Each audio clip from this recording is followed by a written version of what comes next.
paano i-delete ang mga shared post natin sa ating mga Facebook account or yung mga share or yung mga pinost nating photos or video sa ating mga Facebook. Ganito lang po ang gagawin nyo. Open lang natin ang Facebook app at i-login po natin ang ating account. Click 3 lines. Click settings sa icon. Scroll down. Dito po sa your activity, itap natin dito ang activity log. Tap public post.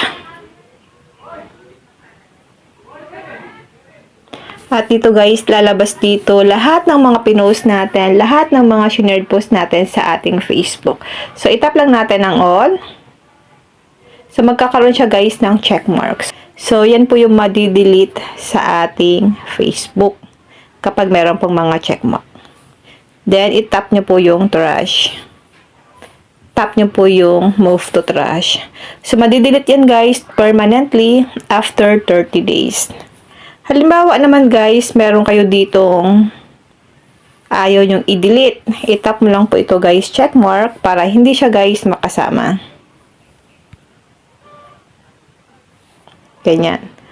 Ganun lang po ang gagawin natin. Once na gusto nyo pong i-delete, nang minsanan, lahat ng mga shared post nyo sa inyong mga Facebook account. Yun lang guys, sana pa may natutunan kayo sa aking video. Huwag nyo lang pong kalimutan na i-follow ako at i-share ang ating video para malaman din po ng iba kung paano po mag-delete ng mga shared nating post sa ating mga Facebook account. Yun lang guys, and now thank you for watching.